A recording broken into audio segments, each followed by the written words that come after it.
Welcome to the English hall. दोस्तों, आप सबका बहुत बहुत स्वागत है आपके अपने YouTube channel the English hall पर। मेरा नाम है अनुपम दुबे और आज की इस करंट अफेयर्स के सेशन में हम 31 जनवरी का करंट अफेयर्स करेंगे। आज की जो तिथि है वो माघ कृष्ण की पंचमी है। आगे बढ़ते हैं। सबसे पहले आपके रिवीजन के लिए पहला क्वेश्चन, प्रतिवर्ष किनकी पुण्यतिथि पर 30 जनवरी को पूरे भारत में शहीद दिवस मनाया जाता है? यानी हम 30 जनवरी को मार्टियर्स डे मनाते हैं, किसकी याद में? आपके ऑप्शन है राजीव गांधी, लाल बहादुर शास्त्री, महात्मा गांधी या सुभाष चंद्र बोस। सही जवाब है सी, महात्मा गांधी। अभी कल ही बनाया है हमने। किस टेनिस खिलाड़ी ने ऑस्ट्रेलियन ओपन 2024 में महिला एकल का खिताब जीता है? Which tennis player has won the women's singles title in Australian Open 2024? आपके ऑप्शन हैं Aryna Sabalenka, Hsieh Suwei, Elise Mertens, Iga Swiatek. बहुत आसान है, कल हमने इसको डिस्कस किया था और इसका सही जवाब है बेलारूशियन आरियाना सेबलेंका।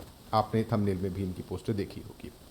नेक्स्ट क्वेश्चन है, किस टेनिस खिलाड़ी ने ऑस्ट्रेलियन ओपन 2024 में पुरुष एकल का खिताब जीता है? Which tennis player has won the men's singles title in the Australian Open 2024? आपके ऑप्शन हैं नोवाक जोकोविच, Jannik Sinner, Rohan Bopanna, Matthew Ebden. तो पहली बार इटालियन यानिक सिनर ने बहुत कम उम्र में ये अवार्ड जीता हुआ है। ये क्वेश्चन हमने कल के जो करंट अफेयर्स था उसमें नहीं कराया था, इसलिए इस क्वेश्चन का आंसर मैं आपसे एक्सपेक्ट करूंगा कि आप सर्च करें और मुझे बताएं। क्वेश्चन क्या है? हाल ही में 28 जनवरी 2024 को महान स्वतंत्रता सेनानी लाला लाजपत राय की कौन सी जयंती मनाई गई है? आपने देखा होगा प्रधानमंत्री श्री नरेंद्र मोदी ने श्रद्धांजलि दी थी, इसलिए चर्चाओं में था। Recently which birth anniversary of the great freedom fighter Lala Lajpat Rai has been celebrated on Jan 28, 2024? आपके ऑप्शन है 157, 159, 161, 163।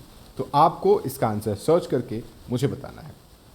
चलिए, अब जो क्लोजिंग सेरेमनी था, बीटिंग रिट्रीट हमने कल देखा हुआ था। उसके बाद क्या हो गया कि जो टेबलॉक्स होते हैं उनको अवार्ड दिया जाता है। तो किसको पहला मिला? ये उड़ीसा का टेबलॉक्स था, ये गुजरात का है।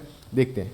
तो while Gujarat tableau adjust the best tableau in people's choice category, और जो उड़ीसा का टेबलॉक्स था उसको फर्स्ट प्राइज दिया गया था। डिटेल्स में देखते हैं। Best marching contingents and tableaux awards for Republic Day parade 2024। ये अवार्ड किसने दिया था?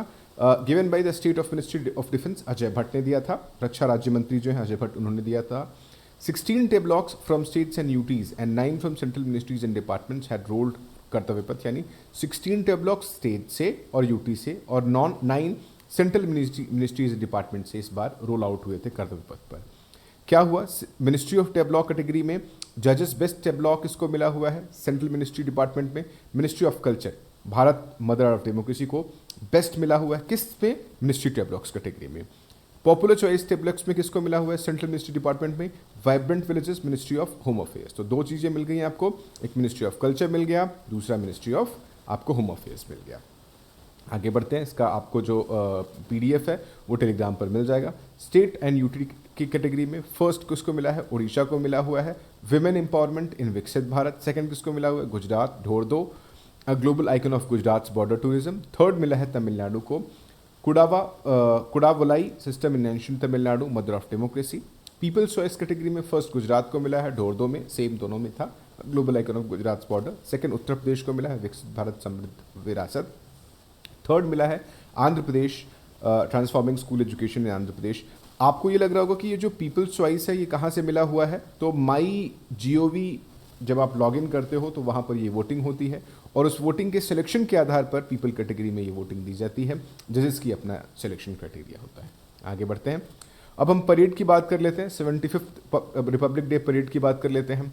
Best marching contingent among 3 services jury में सिख रेजिमेंट को फर्स्ट अवार्ड मिला हुआ था। रिपब्लिक डे परेड में दिल्ली पुलिस विमेन कॉन्टिजेंट को बेस्ट मार्चिंग कॉन्टिजेंट माना गया हुआ था। आगे बढ़ते हैं। जजेस बेस्ट मार्चिंग कॉन्टिजेंट में देख लेते हैं। जजेस चॉइस में हमने बताया सिख रेजिमेंट कॉन्टिजेंट को मिला था 3 सर्विसेज में। बेस्ट मार्चिंग कॉन्टिजेंट में among CAPF other auxiliary services में Delhi police women marching contingent को मिला हुआ था। पॉपुलर चॉइस में इसमें best marching contingent among the 3 services में Rajputana rifles regimental marching contingent मिला हुआ था। Best marching contingent among CAPF other auxiliary forces में CRPF विमेन मार्चिंग कॉन्टिजेंट को मिला हुआ था। एक इंपॉर्टेंट अपडेट, बोनी कपूर और Bhutani group to build UP's film city. Film maker Boney Kapoor's Bayview projects LLP and Bhutani group have secured the rights to jointly develop film city project sector 21 near Noida airport Jewar. यानी Noida sector 21 के जेवर में क्या हो रहा है कि यहाँ पर एक फिल्म सिटी बन रही है जो बोनी कपूर की कंपनी है और जो भूटानी ग्रुप है, दोनों मिलकर के बना रहे हैं। रिसेंटली अभी कल ही मोदी जी ने ट्वीट किया होगा, आपने देखा था, president of India nominate Shri Satnam Singh Sandhu to Rajya Sabha. Satnam Singh Sandhu is an educationist and philanthropist. He is founder and chancellor of Chandigarh university. यानी चंडीगढ़ यूनिवर्सिटी के ये फाउंडर और चांसलर हैं। और जो इसकी रैंकिंग है, क्यूएस रैंकिंग है, वो भी अच्छी है। The institute found a place in QS world ranking 2023, first among private universities in Asia, और एशिया में नंबर 1 काउंट होती है। As per article 80 of the Indian constitution, 12 members are nominated to the Rajya Sabha by the president. और आपको पता होगा, Indian constitution के article 80 के थ्रू 12 मेंबर ऐसे होते हैं जो राज्यसभा में नॉमिनेट किए जाते हैं, मनोनीत किए जाते हैं प्रेसिडेंट के थ्रू, जिनका टर्म होता है 6 ईयर्स का, और जो कंट्रीब्यूशन होता है उनका आर्ट्स में, लिटरेचर में, एजुकेशन में, सोशल साइंस में। इसी तर्ज पर ही शबाना आजमी, लता मंगेशकर और सचिन तेंदुलकर को नॉमिनेट किया गया था राज्यसभा के लिए। 31 जनवरी को इंटरनेशनल जेब्रा डे के तौर पर मनाया जाता है। आप देख सकते हो, इंटरनेशनल जेब्रा डे के तौर पर ये मनाते हैं। Zebras are mostly found in African continent. Recently एक बुक पब्लिश हुई है, काफ़ी चर्चाओं में है, एक समंदर मेरे अंदर, written by BrahMos aerospace deputy CEO Sanjeev Joshi. Nishchal ये अपने सरनेम के आगे लगाते हैं, चर्चाओं में है, और किताबों में हो सकता है कि इसका जिक्र आ जाए कि ये किसने लिखी हुई है। आप देखो, प्रधानमंत्री श्री नरेंद्र मोदी का यहाँ पर उनका एक लेखन भी है कि उन्होंने क्या रिव्यू दिया हुआ है इस किताब को। एक समंदर मेरे अंदर, a collection of 75 poems pen by BrahMos aerospace deputy CEO Sanjeev Joshi, was launched by top Indian defense and literary figures like National Security Advisor Ajit Doval, Chief of Defense Staff General Anil Chauhan. अभी recently Prime Minister congratulates Mr. Ajali Assoumani on being re-elected as Comoros President. PM Modi ने affirm किया है hope that two countries will continue to work to strengthen India-Comoros partnership, the India-Africa partnership and the Vision Sagar. Vision Sagar initiative was launched on March 12, 2015 by PM Modi.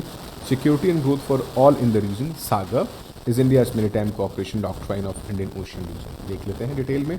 अब आप कहोगे कि कहाँ पर है कॉमरोस, ये रहा कॉमरोस, और ये मोरोनी रहा, मेडागास्कर ये है, ये Somalia, Kenya, Tanzania, Malawi, Zambia, Mozambique और जिम्बाब्वे है, और ये आपका डेमोक्रेटिक रिपब्लिक ऑफ कॉन्गो है। Comoros is a volcanic archipelago off the eastern coast of Africa.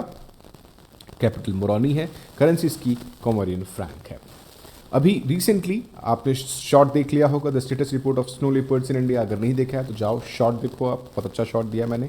Snow leopards के प्रेजेंस के ऊपर एक सर्वे आया था, जिसके पाया गया है कि लद्दाख, जम्मू एंड कश्मीर, हिमाचल प्रदेश, उत्तराखंड, सिक्किम और अरुणाचल प्रदेश में स्नो लेपर्ड यानी हिम तेंदुआ पाए जाते हैं। किसने रिलीज किया ये report?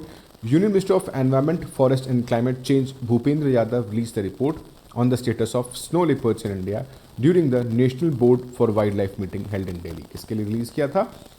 National board for wild life meeting के लिए ये रिपोर्ट रिलीज़ की गई है। किसने रिलीज़ की हुई है? भूपेंद्र सिंह यादव ने रिलीज़ की हुई है। The snow leopard population assessment in India (SPAI) programme is the first ever scientific exercise that reports snow leopard population of 718 individuals in India. यानी 718 स्नो लेपर्ड्स काउंट किए गए हैं इस रीसेंट असेसमेंट के हिसाब से। SPAI systematically covered over 70% of the potential snow leopard range from 2019 to 2013. A total of 241 new snow leopards were photographed. देख लेते हैं। The Wildlife Institute of India is the national coordinator of the exercise that was carried out the support of all snow leopard range states and two conservation partners, the Nature Conservation Foundation, Mysuru and WWF India. Important यहाँ पर ये है कि 1,20,000 kilometre का जो trans Himalayan area है, जैसे आप समझ लो कि ये भारत है, तो यहाँ से लेकर के ये वाला जो एरिया है ये ट्रांस हिमालयन रीजन ट्रैक है। तो 1,20,000 स्क्वायर किलोमीटर का जो एरिया था, जब उसको खंगाला गया तो ये आइडिया लगा कि कितने वहाँ पर स्नो लेपर्ड हैं। कहाँ कहाँ पर मिला ये? UTs of Ladakh and JNK, state such as Himachal Pradesh, Uttarakhand, Sikkim and Arunachal Pradesh. कितने? लद्दाख में 477, उत्तराखंड में 124, हिमाचल में 51, अरुणाचल में 36, सिक्किम में 21 और जम्मू कश्मीर में 9 स्नो लेपर्ड्स पाए गए हैं। 718 snow leopards found in the country. आप देख सकते हो 9 जम्मू में, लद्दाख 477, उत्तराखंड 124, हिमाचल में 51, सिक्किम में 21 और अरुणाचल में 36 पाए गए हैं। स्नो लेपर्ड की IUCN के रेड लिस्ट में वनरेबल है ये। In India snow leopard is listed under the schedule 1 of the wild life protection act 1972 which gives it the highest protection status, यानी इसको बहुत ज़्यादा सुरक्षा की ज़रूरत है under the countries law. Snow leopard का कैपिटल वर्ल्ड में क्या माना जाता है? फेमस लद्दाख माना जाता है। और इंटरनेशनल स्नो लेपर्ड डे हम मनाते हैं 23 अक्टूबर को। ठीक है, अभी Maratha military landscape to be India's nomination for UNESCO tag for 2024-25, यानी जो ये मराठा मिलिट्री लैंडस्केप है जो यूनेस्को टैग के लिए 2024-25 के लिए नॉमिनेट किया गया है। ये आप देख सकते हो इसके डिफरेंट इमेजेस डिफरेंट एंगल से। The Maratha military landscape of India was included in tentative list of UNESCO world heritage sites in 21, यानी इसको इंक्लूड किया गया था यूनेस्को वर्ल्ड हेरिटेज साइट 2021 के लिए। The Maratha military landscape of India which developed between 17th and 19th century represent an extraordinary fortification, ये बहुत सुदृढ़ किला बनाया गया है and military system envision by the Maratha rulers, यानी मराठा रूलर्स ने इसके जो किलेबंदी की हुई है बहुत मजबूत किलेबंदी की हुई है और बहुत मजबूत इसका मिलिट्री सिस्टम बना रखा हुआ है। There are more than 390 forts in Maharashtra, out of which only 12 forts are selected under Maratha military. 390 में से सिर्फ और सिर्फ 12 फोर्ट्स ऐसे हैं जो मराठा मिलिट्री के लिए लैंडस्केप के लिए सिलेक्ट किए गए हैं and 8 of these forts are protected by the Archaeological Survey of India, जिसमें से 8 ASI प्रिजर्व करती है। 12 components for this nomination are Salher fort, Shivneri fort, Lohagad, Khanderi fort, Raigad, Rajgad, Pratapgad, Suvarnagad, Panhala fort, Vijaydurg and Sindhudurg in Maharashtra and Gingi Fort in Tamil Nadu. The extraordinary work of forts are distinctive to the Sahyadri mountain ranges, the Konkan coast, Deccan Plateau and the Eastern Ghats in the Indian Peninsula. आगे बढ़ते हैं। अभी India में total 42 world heritage sites हैं, out of which 34 are cultural sites, जिसमें से 34 cultural sites हैं, 7 natural sites हैं और 1 मिक्स्ड साइट है। In Maharashtra 6 sites have a UNESCO tag. कौन कौन से हैं? 5 culture and 1 natural. Ajanta Ellora की गुफाएं पहले से पता होंगी आपको, 1983, Ellora caves, Elephanta caves, Chhatrapati Shivaji Maharaj terminus formerly Victoria terminus 24, Victorian Gothic and art deco ensembles Mumbai, western Ghats of Maharashtra, Karnataka, Tamil Nadu and Kerala in natural category. आगे बढ़ते हैं। कांवर कॉरिडोर बनाने के लिए ये अखबारों के मुख्य पेज पर था। To take off 1 lakh trees and shrubs to go. कहाँ से बनाया गया है? आपने अक्सर देखा होगा कि जब कांवड़ यात्रा निकलती है तो दिल्ली चौक हो जाता है, हरिद्वार मथुरा हरिद्वार मेरठ ये चौक हो जाता है। So from Purkazi in Muzaffarnagar via Sardhana and Jani in Meerut to Muradnagar in Ghaziabad along the upper Ganga canal, new route decongest Delhi Meerut expressway during annual Kanwar Yatra. यानी आप देखो कि ये मुरादनगर जानी सरधाना से होकर के यहाँ तक लाने का ये प्लान है हरिद्वार तक कांवड़ यात्रा के लिए। 2 लैंड कॉरिडोर लेंथ में 13 किलोमीटर गाजियाबाद, 42 किलोमीटर मेरठ और 56 किलोमीटर मुजफ्फरनगर में है और 1,12,000 पेड़ गिराए जाएंगे। इसका इनिशियल सैंक्शन मिल चुका हुआ है। लैंड रिक्वायरमेंट होगा 222.98 हेक्टेयर्स। फॉरेस्टेड एरिया का ये गिवन है यहाँ पर। और आप देखो कि Ghaziabad the union environment ministry has given approval to fill more than 1 lakh trees and shrubs across Meerut, Muzaffarnagar and Ghaziabad of the construction of 111 kilometre Kanwar Yatra corridor, a pet project of state government. Public work department ने पहले ही 50 लाख रुपए forest division को जमा कर दिए हुए 3 districts के compensatory afforestation के लिए। आगे बढ़ते हैं। Neuralink implants first brain chip in human. बहुत इंपॉर्टेंट अपडेट है। अब हम फ़ोन को, टीवी को भी अपने दिमाग से कंट्रोल कर सकते हैं, ऐसा कह रहा है। Musk Neuralink to start human trial of brain implant. क्या है? Neuralink a neuro technology company founded by Elon Musk. Neuralink का गोल क्या है? To enable people to control devices like phones and computers by thinking about them. आप सिर्फ सोच करके उनको कंट्रोल कर पाओगे। The product has been named as telepathy. क्या करना है आपको? Neuralink's technology mainly works through an implant called link. एक डिवाइस है जो आपके दिमाग के अंदर लगाया जाता है इन्वेसिव सर्जरी के थ्रू, और उससे आप अपने कंप्यूटर्स को, अपने फ़ोन को कंट्रोल कर सकते हो। Neuralink 6 year program name PRIME precise robotically implanted brain computer interface.